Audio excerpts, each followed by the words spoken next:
Hello, everyone, and welcome back to lavenderluz.com. It's been a while since I've seen you on here with my podcast or the occasional video casts that we do. But I am so excited to be here today with my new friend, Sarah Saffian, who I stalked because I read her memoir, Ithaca, and I just really wanted to know more from her. I'm grateful to Joni Mantell, who connected us. So, shout out to Joni. So, just to get started, Sarah, would you tell us a little bit about yourself and what's behind the title Ithaca? Well, Lori, first, thanks so much for reaching out and so much for having me today. And I'm really looking forward to getting into it and talking about all of our common ground. The title Ithaca, which is spelled with a K, which some people are curious about, is a reference to the Odyssey. Um, and maybe it was 20 something hubris or something, but I was sort of comparing myself to Odysseus in the sense of um, I have a quote that starts one of the sections of Ithaca that says, Odysseus returned home, but he did not remember it because he had been long absent. And I have that right before our reunion because there's a sense with adoptees of, where is home? Where do I belong? Um, Multiple senses of home, and also how that informs your sense of self, sense of your identity, of course. And also a coming back. It is called a reunion. You have been together, not that the infant newborn adoptee remembers that encounter, the birth mother certainly does, but maybe the adoptee does on some cellular level. I think so. um, so Ithaca is a reference to the Odyssey, and I have as an epigraph at the beginning of the book a part of a poem by Cavafy very much about this. And also the idea that Cavafy writes about in the poem is about the journey being more important than the arrival at the destination. And I thought that that was so important to my story too, because I do write about the journey and there is a destination of sorts, but it's not the only destination. The idea is that the journey continues, and it does for everyone. As much as a memoir is specific to one person's experience, I was trying to touch on universal themes that would touch people beyond the adoption constellation, even, but that sense of a journey. My birth father said uh, he preferred the word aperture to closure, because he said, well, what does closure mean really? And it's true that once you meet, then you have the ongoing journey of how do we fit into one another's lives. It's not an ending as much as a beginning. So it's an end of one phase, maybe, but it's very much embarking on another. So I that was really, I really love that word that he came up for in replacement of closure, and I've started to use that when I hear about closure again. yeah. So just to give context, you were born in the baby scoop era, and about the time you were turning 24, you were reached by phone by your birth parents who had married after you and built a family. And so Ithaca is about the 3 years from when they first contacted you until you met them and your inner journey there. Is that kind of the Ithaca piece is figuring out where your path even was. Is that fair to say? Yes. I Yes, was that's so right. I was so captivated by so many aspects of this. You being taking this journey with your birth parents in the 90s, when we were still just very new coming out of the closed adoption mindset of the baby scoop era, which you were born into. And this is juxtaposed with me entering into the world of adoption in about 2000, so shortly after that. And I was kind of wired for curiosity and openness and being open to openness, but there was no path for me either. I didn't know what that meant. And I've spent the last 25 years trying to figure out what that means for adoptees.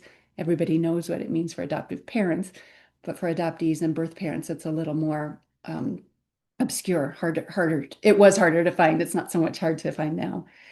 So I have three kind of groupings of questions. And the first one is going to have to do with adoption. Okay. So when your parents did reach out to you around the time of your 24th birthday, you started out, I don't know if this is a word you would you would say is representative, but you seemed resentful of the control that you lost when it wasn't you who reached out to them when you were ready to search for them. And now that you're 30 years down the road and yourself a therapist, you went from being a journalist to a journalist and a therapist.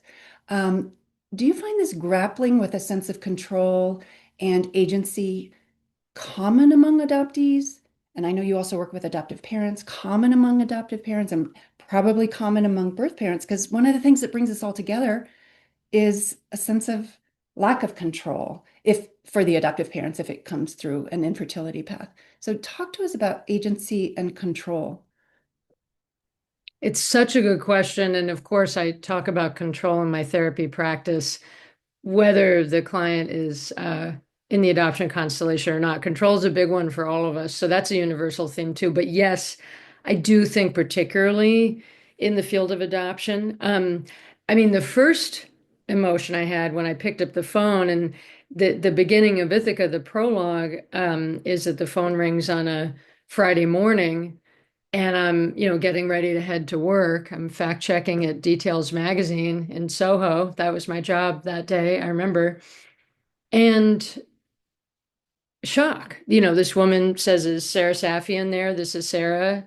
My name is Hannah Morgan. I think I'm your birth mother." Not a call I was expecting. I mean, to say the least. In fact, when the person asked, "Is this Sarah Saffian?" my thought went to, I guess that it's probably an editor asking about work because I was fact checking at a bunch of different magazines. It was sort of one of my first jobs in my 20s, and I was freelancing. So that's the level of emotional intensity I was expecting when the person asked my name. It was a landline. It was 1993. So shock was the first.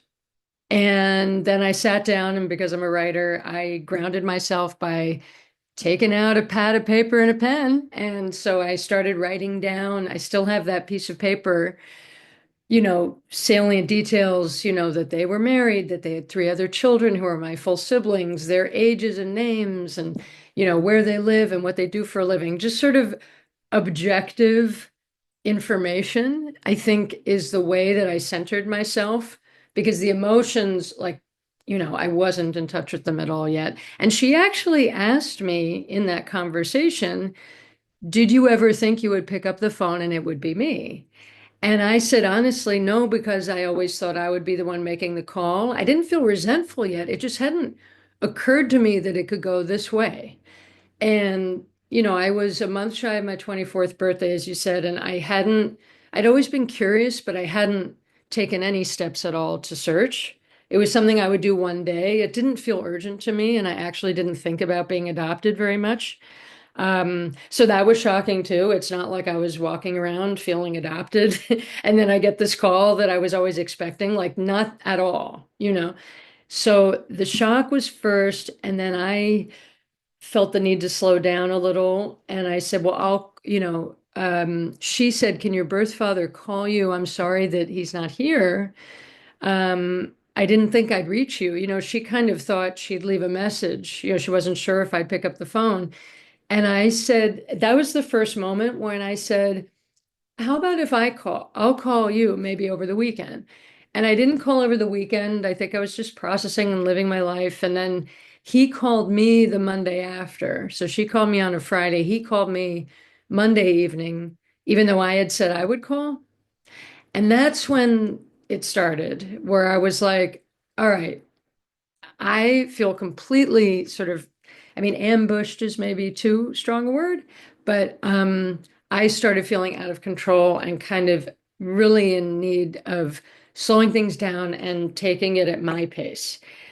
So we did have a conversation, but with her, I was just maybe so shocked, and maybe it was her affect, but I felt, I didn't feel like I needed to have my defenses up yet. And when I talked to him, I started to feel that way. Nothing about him in particular except his intensity. But obviously he was positive and loving and eager to meet me. But he said things like, I could, I'll come down to the city on a moment's notice to meet you. And I really felt like whoa, no, not yet. Who are you? And I have a chapter titled that Intimate Strangers, that sort of paradoxical label that maybe we apply to ourselves in closed adoption when you're newly open is yes, we have an intimate connection, and yes, we're also strangers. So I slowed down and said, you know what, let's write letters for the time being. So that's what we did. I didn't know it would be 3 years. But that's how we got to know one another gradually on the page. And everything about that felt like I was taking back a bit of control. So yes, I do see it in my adoptee clients. I see it in my adoptive parent clients. Um, and again, I see it in my clients who are not in the adoption constellation too, but I think it is highlighted for our population because yes, like there's an element of a lack of control for all three. Um, for their own circumstantial reasons. I mean, birth mothers in the 60s, the wonderful book, The Girls Who Went Away, kind of documents their experiences. And my birth mother didn't have a whole lot of control. I mean, she had more than some people, but really a lack of control. As you said, adoptive parents, especially if they've come out of infertility, which has become a specialty of mine from adoption, which makes sense because they're often connected.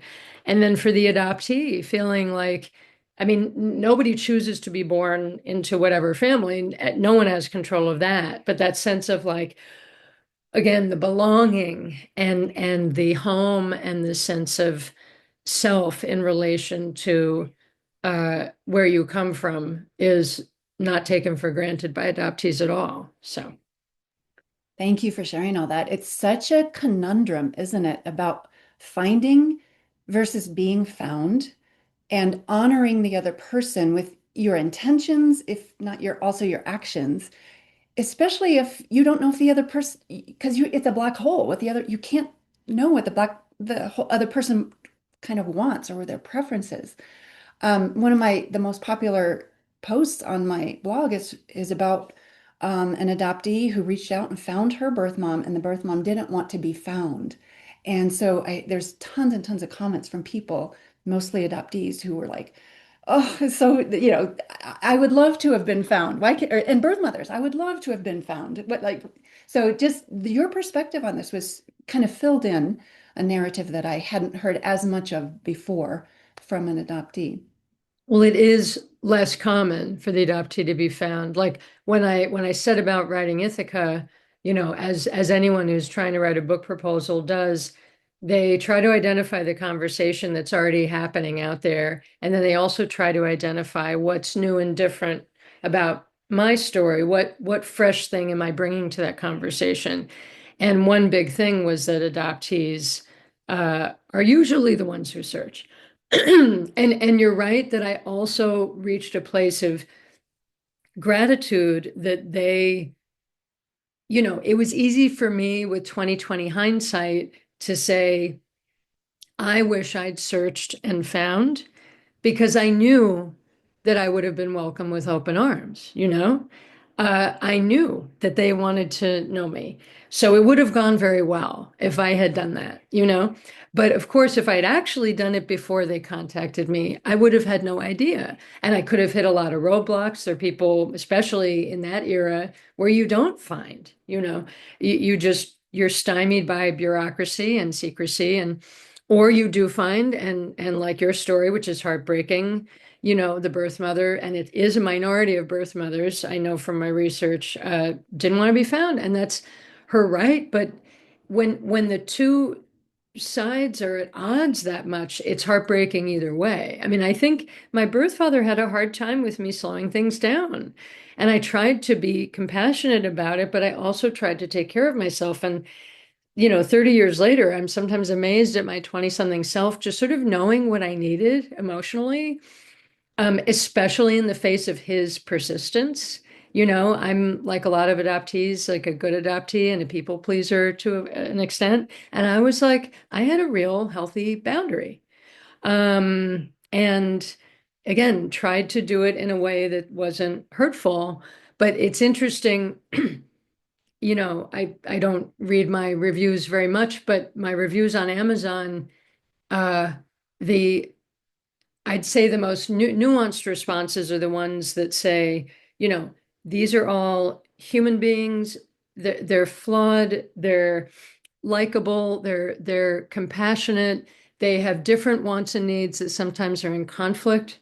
And then there are others who see it more black and white and not as gray as it actually was, who either think that I was in the right and my birth parents were invasive and insensitive, which is not true, or total 180, that I was so, just, I mean, lots of words are used about how, hurtful I was. And I had these loving, caring people who just wanted to know me. And how dare I, slow it down or put my hand up and say, wait a minute, or put up any boundary. Like I'm so ungrateful, et cetera, et cetera. So I thought I'd told the story fairly, that there could be such disparate responses, and they were so sure that they were right. And I wonder, like, I was in a support group or two, and there were adoptees who were very much grappling with their adoption in a way that I never did, and maybe hit a dead end with a birth mother who didn't want to be found. And they looked to me with a lot of jealousy and resentment, like, what are you complaining about? And I get it. And I'm sorry, I'm sort of going off on a tangent, but it's important. Some responses are, how could she have uh, been so ungrateful when she had not one but two sets of parents who loved her? And I thought that's a fascinating observation, because why is two better? It's more complicated. Just because it's more people, like, I think that it's, yes, I'm lucky and I got to that place of gratitude for sure. But why is not one but two better? Everything about that is more complicated, you know? Absolutely. So, I read those reviews and I was like, this is another circumstance in which what the general public, in quotations, knows about adoption kind of makes it harder for those of us who do live in adoption to live in the complexity of adoption, because it seems so simple from the outside. You get both of your parents. Yay! It's going to be all good. All good or all bad is kind of where people come from, if they're not in the complexity of it.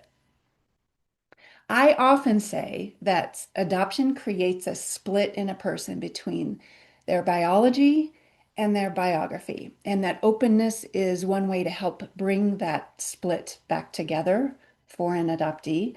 And as adoptive parents are the leaders in the relationships, we're we're tasked with kind of making the conditions for that healing of the split to happen. Um, in the 3 years that it took you to be ready to meet your birth parents, one of the things that you struggled with was your loyalties to your dad and your beloved Kathy, after the loss of your adoptive mom, the loyalty between them and your birth parents.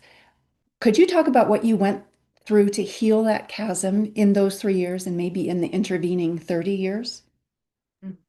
yeah, it's a great question. And I was in the closed adoption era, as most adoptees were at that time. And all that it was through Louise Wise, made famous by three identical strangers, those triplets, who were in that study.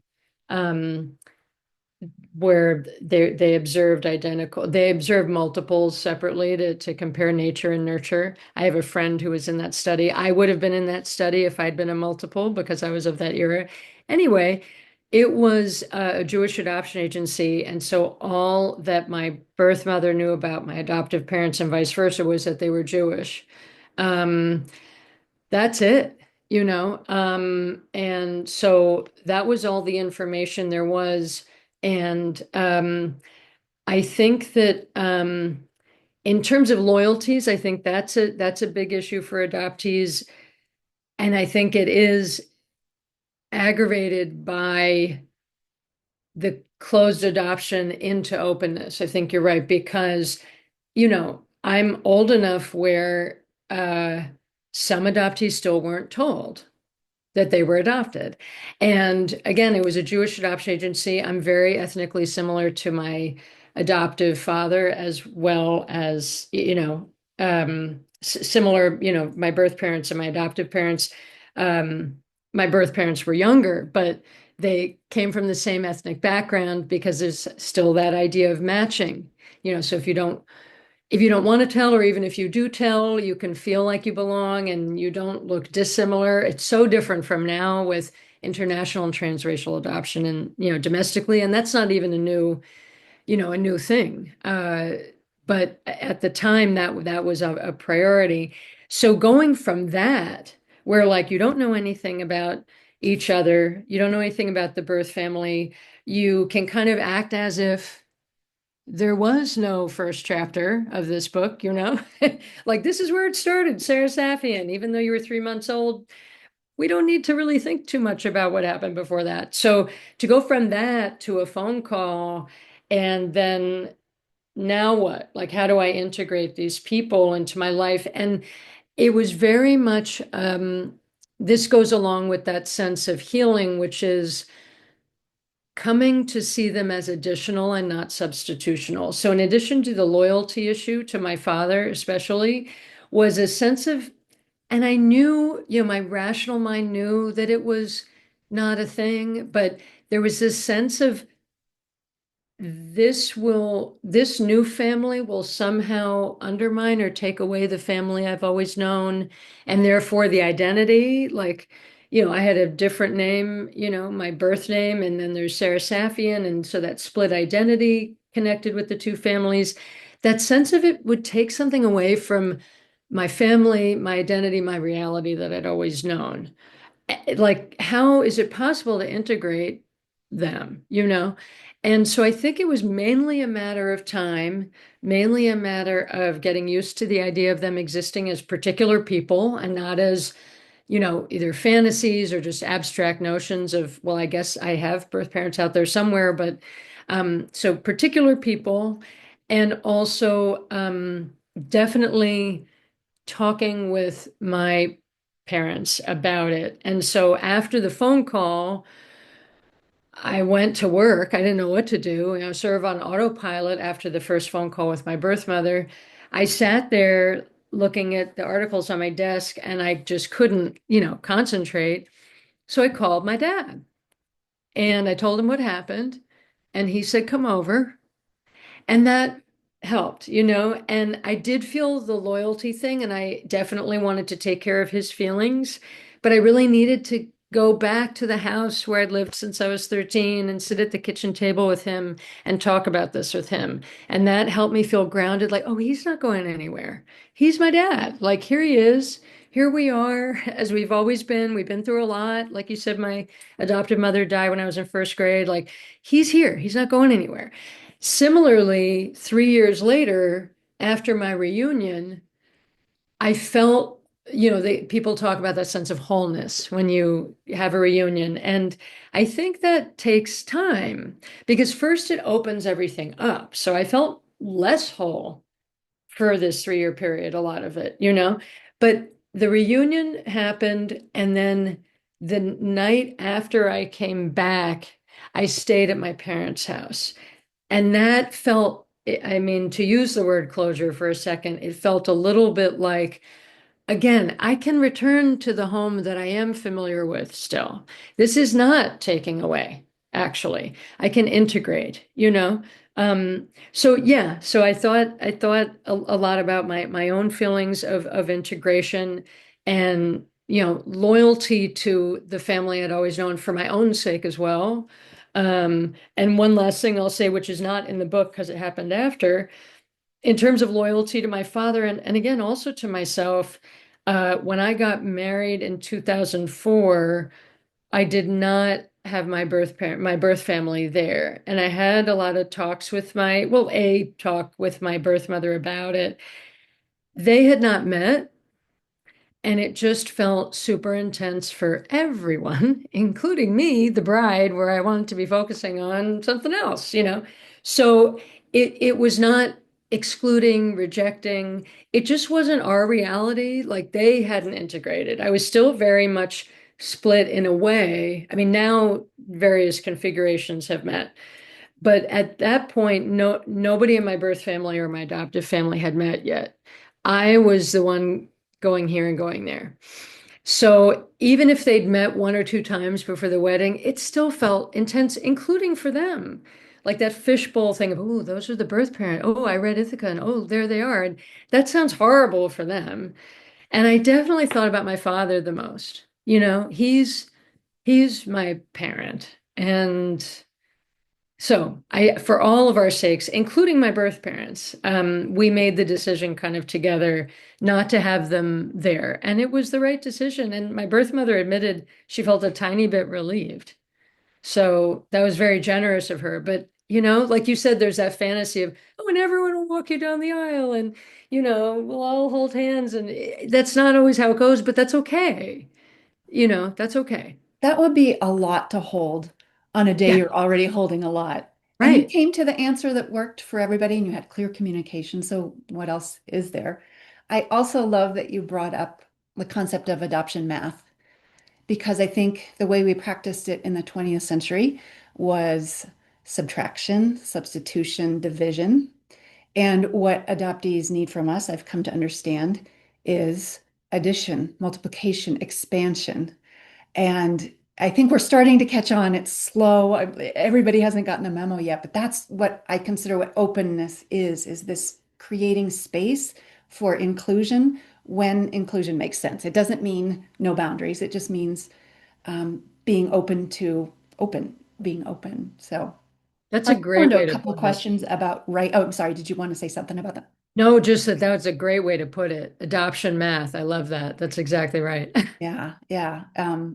I just wish we could all talk about that. That's one of the reasons why I keep writing. I want to talk a little bit about writing. Speaking of that, clearly you were always a journaler who became a journalist. And I was also thankful that your birth parents seemed to be people who were so effective in processing their thoughts, clarifying their thoughts, putting their thoughts on paper to share with you. That made me think in the 90s, this was pre-internet, pre-email, that probably email was starting, but you guys were not doing email.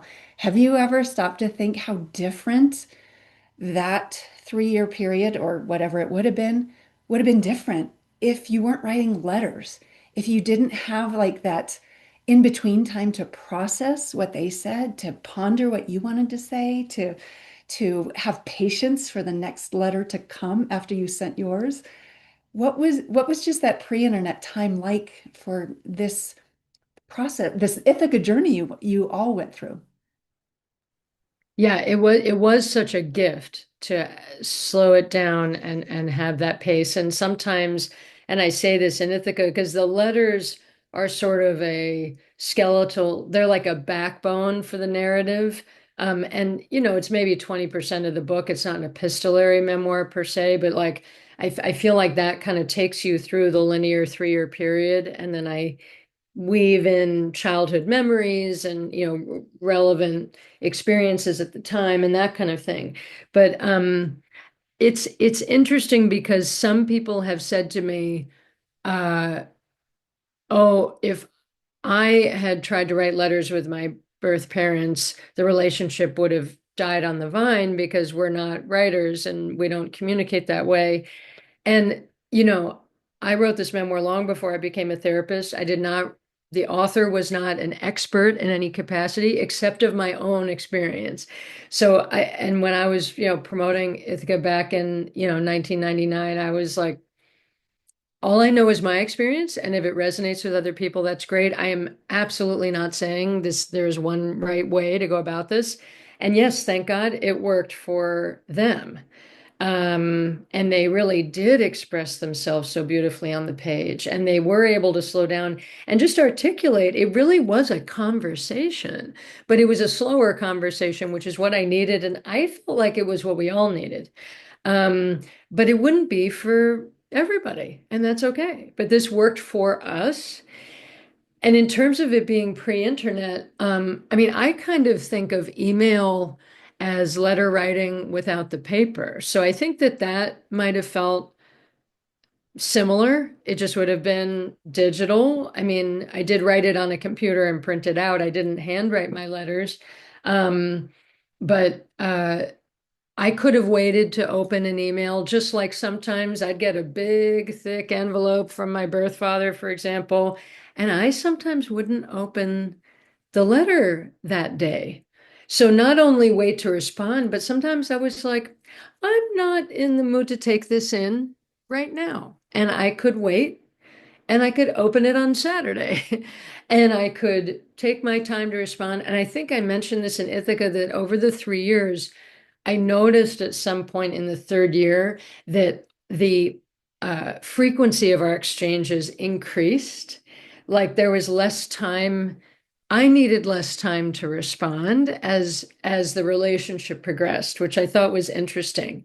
You know, it was way fewer exchanges that first year, and then it increased in frequency, which is interesting.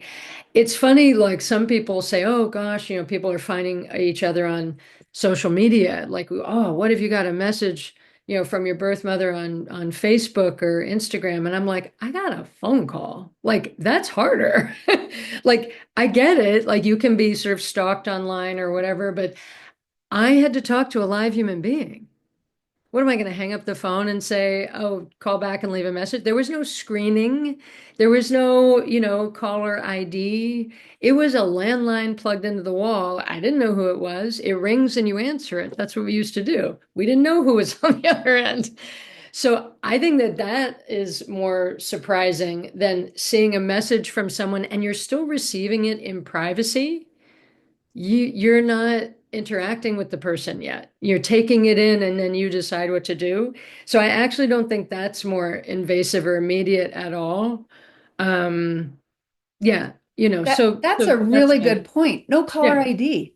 You answer the phone and you figure out who's calling. I had Yeah. forgotten that piece too from living in the 90s. Well, like I said, I thought it was an editor. I was like, that's what I was Right. ready for. Like, oh Yeah. yeah, maybe I'll be free next, you know, next week to work at your magazine. No, it was my birth mother. What?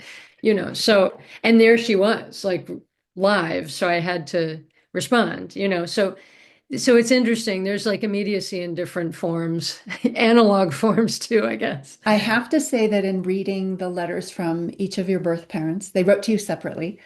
I really came to adore them because of their coherence. They they were themselves. They were not hiding anything. There was so much clarity with you knowing when you could open a letter, with them knowing what to say and when to say to you, even if it was hard. And I was also, you know, loving your dad and Kathy for just being so solid in there for you. So there's no bad guys in this journey at all. Right. Thank Um, you. it's all like it's an inner journey, right?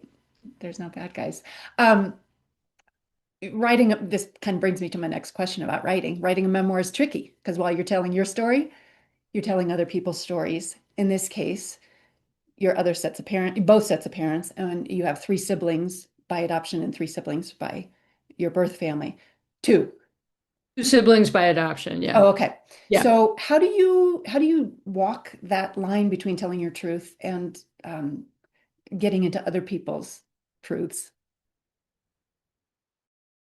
I also teach memoir a lot, and I always advise my students that memoir is meant to be subjective and that there's room for multiple truths. That does not mean fabrication. Since I was a journalist first, I take that very seriously, you know, but it is a matter of how things landed with you. So, like, for example, sometimes even in the book, I pointed out differences because I thought it was interesting. Like, I remember the conversation I had with my father when he told me I was adopted. I remember it happening in our apartment where we lived till I was 13. I remember it being in the living room on a weekend. It had that feeling when I think of it. I had the feeling it was after my adoptive mother died. So I put myself at maybe age 7-ish, you know, like not long after that, because I felt young. Um, but I have all these memories of that conversation. And, you know, years later, whether it was when I was writing Ithaca or maybe before then, when I'd asked my father about it, he didn't remember the conversation.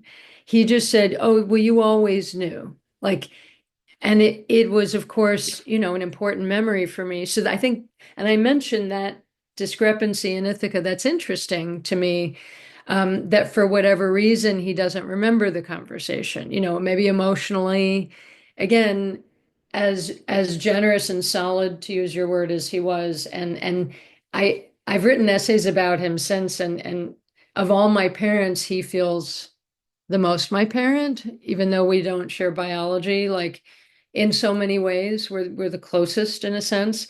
Um, he, you know, he liked the closed adoption world, and he would prefer that I was just his, and that's how he treated me, which is loving and great and unconditional. And I did feel like I fully belonged and was related to him.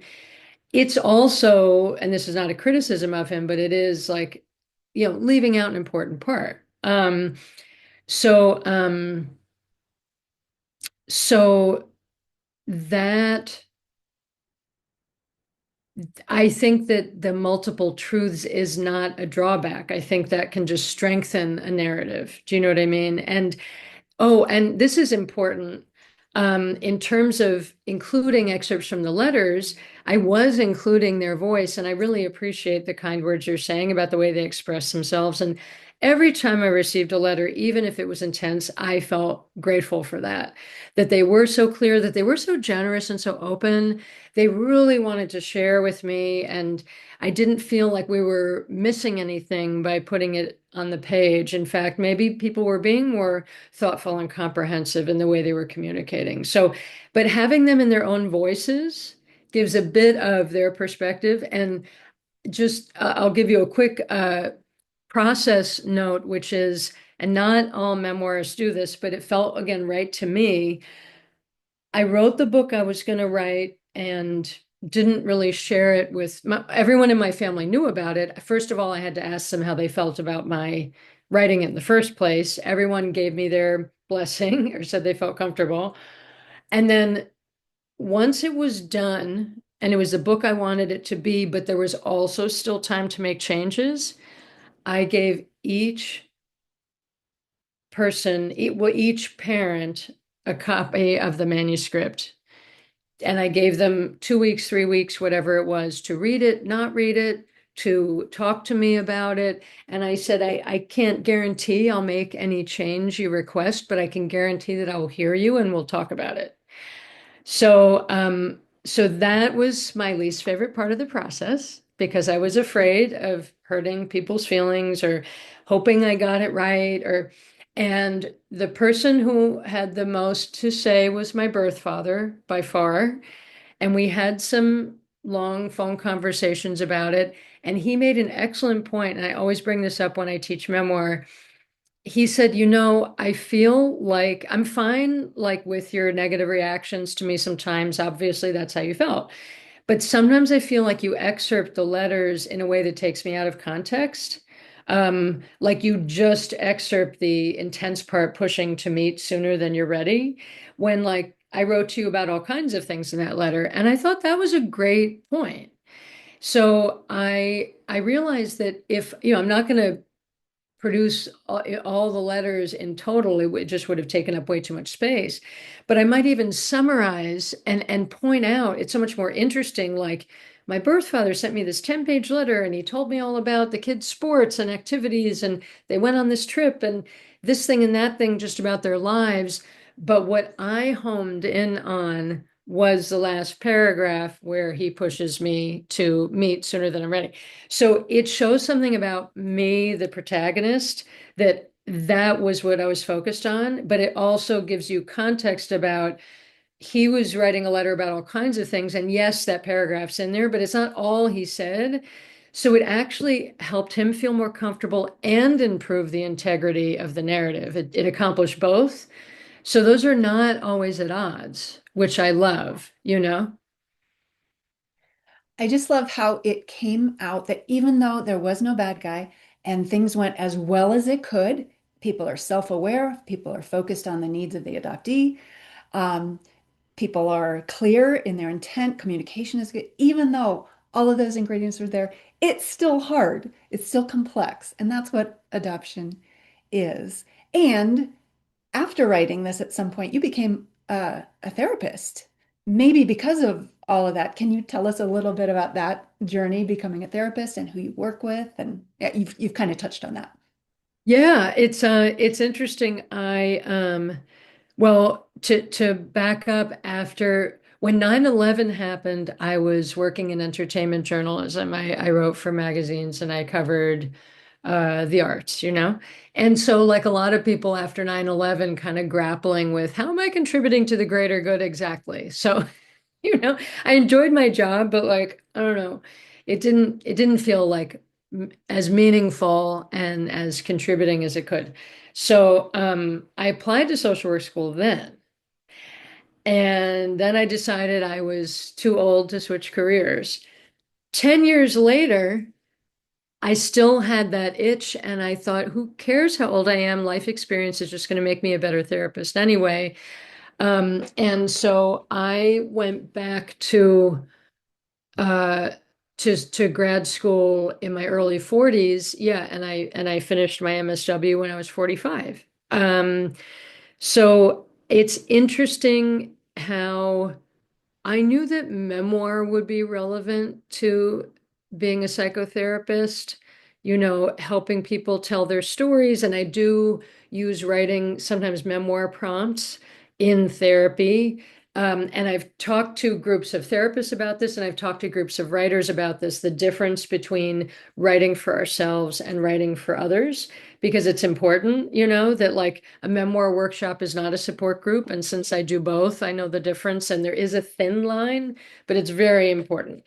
So, but I do integrate in the sense of if it's useful for a particular client, encouraging them through memoir prompts to uh, self-reflect and gain insights, through this frame.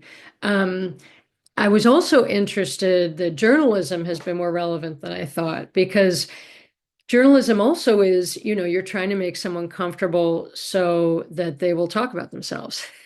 That's what a therapist does too, just for a different goal, not to write about them, but to help them lead more fulfilling lives or grapple with their issues. But when I'm in the room in a session with a client, I get to be, I always say that I'm a nicer therapist than memoir teacher, but I try to be nice all the time. But do you know what I mean? Like I have a memoir workshop that's literally called Get Over Yourself. Like, I'm not going to say that to a therapy client, you know what I mean?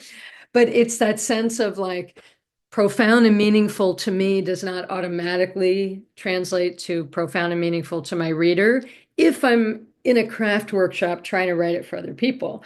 If I'm writing just for myself in my journal or my therapist gives me a prompt, I am the audience. That's it. Like it's all about if I care, that's enough. So that's the big distinction. So yeah, and I see, I started in adoption and then that's expanded to infertility, as I said, and now it it's more general. I do grief work and I work with, I mean, everyone does depression and anxiety, but I work with people who have more OCD tendencies, definitely relationship issues, attachment issues. So even if it's not someone in the constellation, like attachment, control, um, grief work, like a lot of that are adoption themes, even if I'm not working with an adoptee or an adoptive parent specifically. So it's interesting how the areas I'm interested in sort of spring from that, perhaps. Well, do you do your work by telehealth too, or is it all in person in New York City?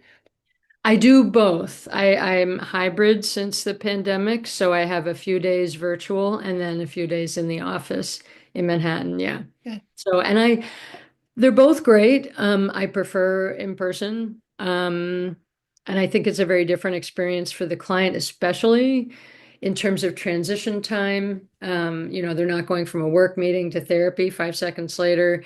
And also, they have said there's something very powerful about being in a physical space that's neutral. It's my office. That's all it is. It's not their kitchen table or their bed, and they're not being interrupted by a partner or a child or an animal, or even if they're not being interrupted, just the sense of privacy or the sense of like other things happen in this space. It's almost like this physical, like I can leave this at Sarah's office, I think is very helpful to them. And also they have the time to like think about what they want to talk about on their way to my office. And then after the session, on their way to the next thing, they can process what we went over instead of that immediacy. But honestly, it's, good to have the convenience too. I'm glad we have both. So Just like the email and the caller ID and all yeah, the technology, it has yeah, it has its gifts and it has its yes. non-gifts. So we We're make the trying to best use of it it. for good, Yeah, yeah, exactly. Well, Sarah, thank you so much for answering all my questions. I just want to reiterate that I thought Ithaca was so beautifully written, and it Thank so you. resonated for me because of the insights it offered about an adoptee shifting from this either or mindset from the closed era to a both and heart set of this more open era. Mm. And just it so fits with what I feel to be true in my bones about what we all in adoption need. Do you have any closing words you'd like to end with? I mean, well, first of all, I love the language that you use to talk about this. And I really appreciate your kind words and your interest in this. And it's interesting to talk about all these years later too, and just how it continues to resonate. And it's an ongoing improvisation too. I'm still in contact with I still have relationships with my birth relatives. Very much. And it's just interesting how it is that sense of aperture and the journey. And that's good and that's okay. And it's exciting and we continue to evolve together and figure it out. And that's a good model for anyone in the adoption constellation or in general, I would hope. What a beautiful way to close our conversation with the word aperture. There you go. Thank you so much, Sarah. Thank you. Thank you, Lori.